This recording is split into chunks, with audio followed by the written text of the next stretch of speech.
Bismillahirrahmanirrahim. Assalamualaikum warahmatullahi wabarakatuh. Kami dari CGP Calon Guru Penggerak Angkatan 9 dari Kota Jambi akan mempraktekkan coaching supervisi pendidikan. Saya, Sepa Yunedi, berasal dari SD Negeri 30 Kota Jambi yang akan berperan sebagai coaching. Saya, Misnawati S, berasal dari SDN 42 Kota Jambi yang akan berperan sebagai coach. Saya, Novi Susilawati, berasal dari SD Negeri 96 Kota Jambi. Saya berperan sebagai pengamat. Selamat menyaksikan. Assalamualaikum Bu Misna. Waalaikumsalam Bu Novi. Apa kabarnya hari ini? Alhamdulillah baik. Bu Novi sendiri bagaimana? Alhamdulillah.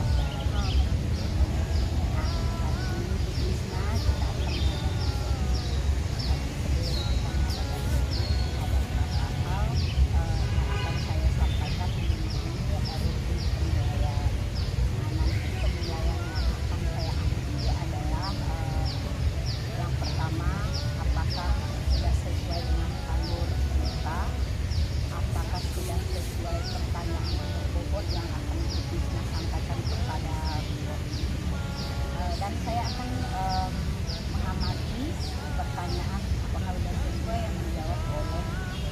Nah, dalam hal ini saya juga akan memberikan, dan jangan lupa nah, nanti ada prinsip kemitraan. Ya. Yang kedua ada proses kreatif. Dan ketiga memastikan potensi. Saya ingin bertanya berapa poin. Yang pertama kompetensi coaching yang ingin dikembangkan apa? Terima kasih Bu Novi ya atas pertanyaannya. Tentu dalam proses coaching kali ini ada beberapa kompetensi yang harus saya kembangkan. Yang diantaranya yaitu kemampuan dalam present atau hadir sepenuh hati, mendengarkan aktif, kemudian tentunya dengan mengajukan pertanyaan berbobot agar bisa menggali lebih dalam lagi permasalahan sehingga bisa mengeluarkan kompetensi pada coaching. Nah, pertanyaan yang kedua, bagian kompetensi mana yang secara spesifik yang ingin diselesaikan?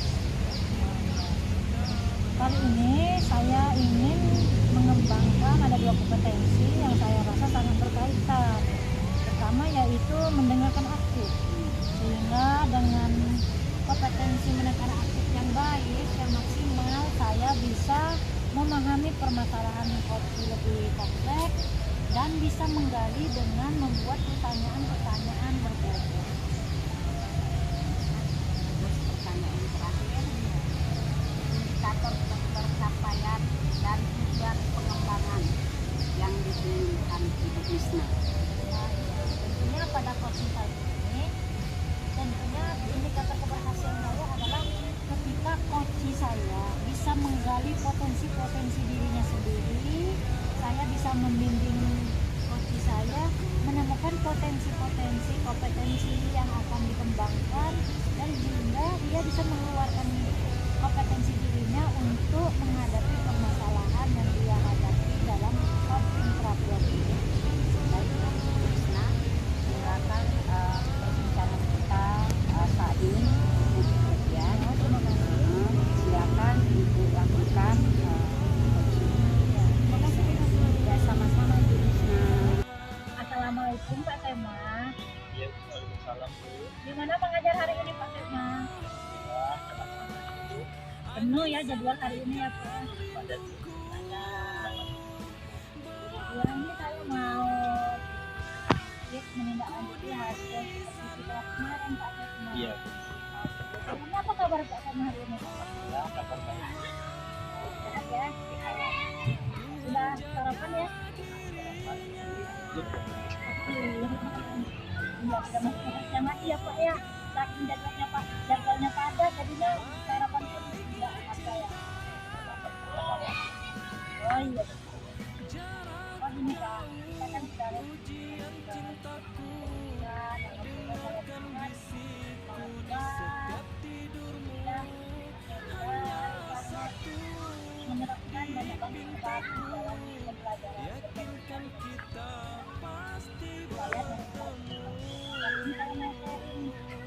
lanjuti sertifikat dulu.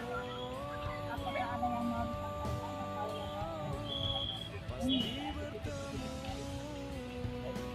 yang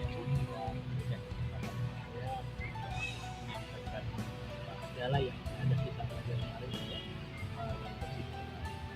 Kendalanya begini, saya ini alhamdulillah sudah mendapatkan pendidikan dan banyak ya. Saya angkatan 9 benar. masih berjalan ya. Jadi ilmu yang saya dapatkan dari pendidikan ini ingin saya terapkan di kelas saya Bu, supaya pembelajaran di kelas itu menyenangkan. Tetapi ada kendala nih Bu. Oh iya, itu berarti Pak SMA ini kan sedang mengikuti jurusan ini dengan banyak sekali ya kegiatan program-program kerja yang memang bagus untuk diterapkan kelas. Tapi Pak SMA ada beberapa kendala. Kalau boleh tahu, kalau jelaskan tantangan dan kendala apa kira-kira yang itu?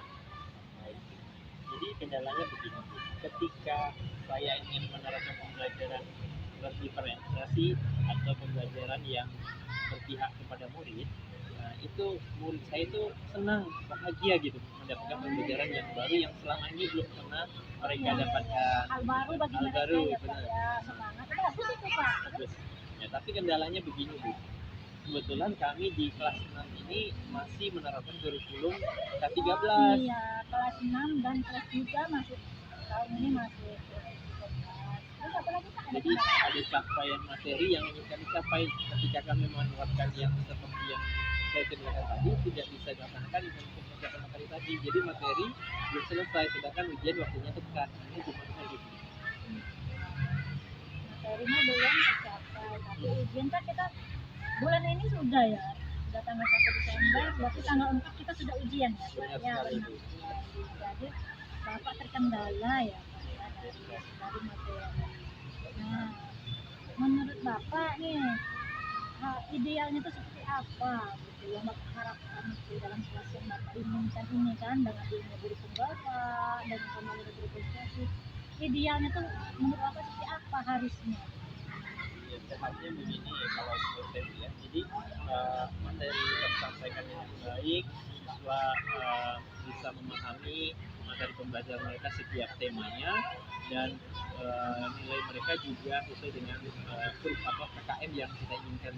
Tapi pada faktanya ketika kita mencoba berdiferensiasi berpihak kepada murid, otomatis kan kita akan banyak waktu kita bermain di pembelajarannya yang bervariasi begitu. Tapi ketika kurikulum K13 itu kan lebih banyak materi tuntutan yang harus kita tuntaskan. Oh, jadi seperti itu ya. Memang ya Pak ya. Kita sekarang tuh pembelajaran berdiferensiasi kan lebih identik ke kurikulum merdeka. Jadi memang ini perwasi perencanaan ini memang masalah waktu. Insya Allah tahun depan kan kita sudah kurikulum saja kan kita masih ada 1 semester lagi.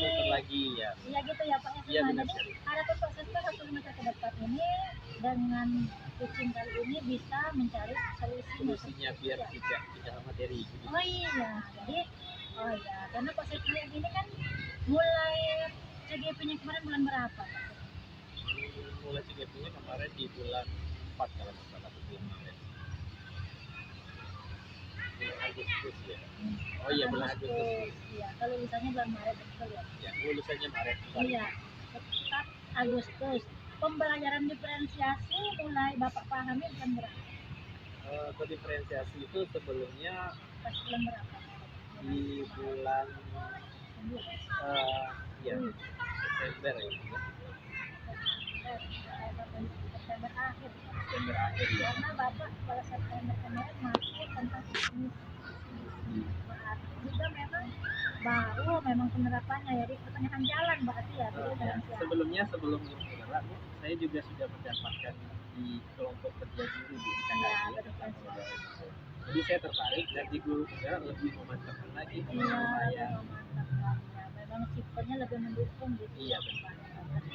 Kelebihannya mungkin itu salah satunya Pak ya. Menurut Bapak apa yang agar pembelajaran diferensiasi di kelas Bapak itu bisa terrealisasi apa saja selain bapak yang sudah memahami materi tentunya ya, dari guru penggerak dan dari kelompok belajar, apa saja yang faktor-faktor menunjang bapak yang bisa menerapkan pembelajaran berdiferensiasi lebih efektif? Apa menurut Bapak? Faktor pendukung diantaranya saya memberikan sarana sekolah yang seperti infrastruktur, laptop, kemudian mungkin kami juga butuh dukungan dari ibu untuk membawa anak-anak ke tempat-tempat yang kami kira itu bisa sebagai sumber pembelajaran, contohnya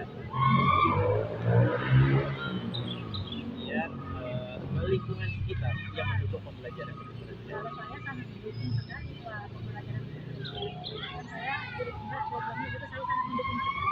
Karena ini sangat sesuai dengan tuntutan zaman dan perkembangan zaman. Jadi ketika Pak Sep menerapkan guru penggerak pembelajaran diferensiasi, ya saya sangat bersyukur sekali. Alhamdulillah sekolah kita tidak ketinggalan dengan infrastruktur terkini dan terupdate. Nah, menurut Pak Setma, langkah-langkah apa yang Pak Setma akan lakukan agar bisa menerapkan pembelajaran diferensiasi ini sesuai nanti dengan waktu?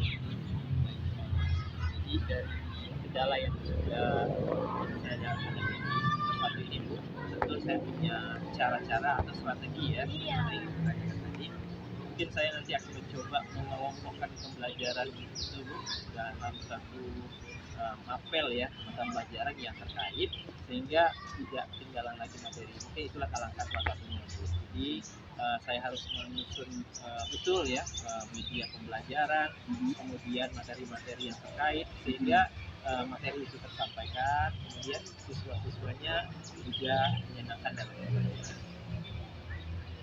Menurut Bapak nih, kan Bapak sudah menerapkan pembelajaran diferensiasi. Kalau dari level 1 sampai 10 itu Bapak sudah berada di level berapa ini dalam penerapan pencapaian hasil dari pembelajaran diferensiasi dengan materi tujuan? Ya, kalau menghitung dari level ya, mungkin perkiraan saya mungkin di level 9 baru. Oh, sedikit lagi dong. Mudah-mudahan. Berarti permasalahannya bukan diferensiasi, tinggal masalah waktu saja ya? Ya waktunya itu pertama. Kira-kira langkah-langkah apa lagi yang Bapak lakukan? Karena kan kalau diferensiasi biasanya kan tujuan atau materi gitu. Jadi Bapak kira-kira apa yang Bapak Oh iya, langkah-langkah tujuannya ya Bu ya. karena setahu saya kan menurut Bapak kalau pembelajaran diferensiasi itu kan tadi kan tentang materi yang kalau menurut Bapak pembelajaran diferensiasi itu fokusnya ke materi atau ke tujuan? Ya, kalau berdiferensiasi ini lebih kepada murid dan tujuan pembelajaran. Ya kalau saat Cuman karena si Bapak merasa kurikulum itu memang ada ada tuntutan. materinya, nah, jadi Bapak pengen mengkombinasikan itu, betul Ya, ya Pak? benar. Oh iya. Jadi Bapak ini semuanya kan itu harapan saya. jadi sekarang kan sudah ujian, nanti kan ada libur. Apakah menurut Bapak waktu itu cukup untuk Bapak menyiapkan baik Libur lumayan lama ya Bu ya. Iya. Kalau waktu itu mempakan ya berarti insya Allah cukup. Nah, jadi oke, jadi cukup ya. Kira-kira Bapak jadi rencananya sudah terlaksana, nanti berarti Bapak akan menyusunnya di saat libur nanti ya. Insya Allah. Jadi menyusun prota promis gitu. Ya kota promes kemudian media pembelajaran terkait. Oh, iya. Jadi tujuannya agar tujuan tercapai dan metode tercapai. Nah, menurut Bapak nih, apa lagi? Adakah orang lain yang bisa mendukung Bapak dalam menerapkan pembelajaran ini?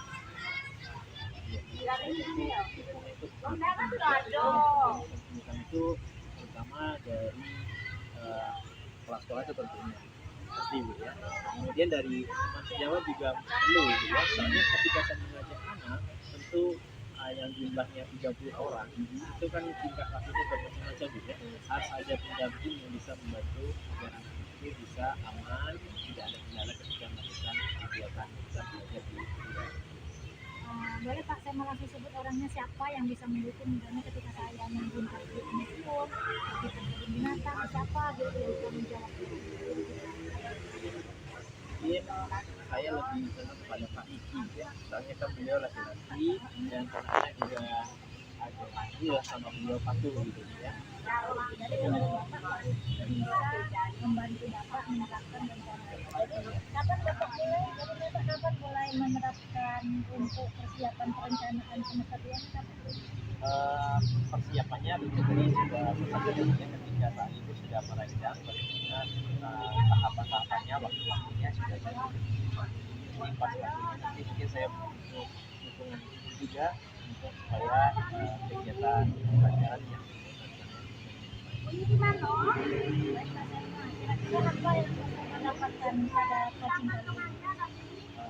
terima kasih sebelumnya Bu, dari coaching yang dilakukan hari ini saya mendapatkan berbagai solusi ya dari permasalahan yang saya hadapi dalam pembelajaran saya. Dan saya juga sudah mendapatkan solusi juga terkait bagaimana kegiatan mengajar itu sudah memberikan solusi, yaitu dengan memberikan dukungan ya seperti baik secara materi maupun materi ya, kemudian juga itu sudah menugaskan di antara rekan itu untuk membantu saya dalam melaksanakan pembelajaran.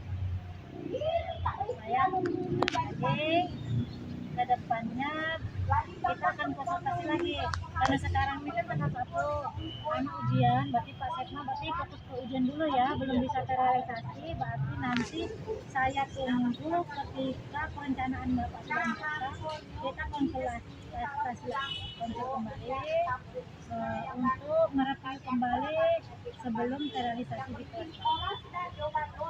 Terima kasih Pak Setma, selamat istirahat, silakan lanjut makan siang langsung Pak, sarapan lewat di jam segini ya. Terima kasih Bu ya. Bu ya. Iya. Dari pengamatan yang saya lakukan tadi, saya bisa menyampaikan kesimpulan dari coaching hari ini. Yang pertama, sudah sesuai alur cerita dan rasa. Kok sudah aktif hadir secara penuh, mendengarkan aktif, serta memberikan pertanyaan-pertanyaan berbobot hingga bisa menggali kompetensi coaching dalam pengembangan kompetensi diri, dalam mengatasi dan mengembangkan kompetensi diri secara mandiri. Demikian untuk hari ini saya akhiri.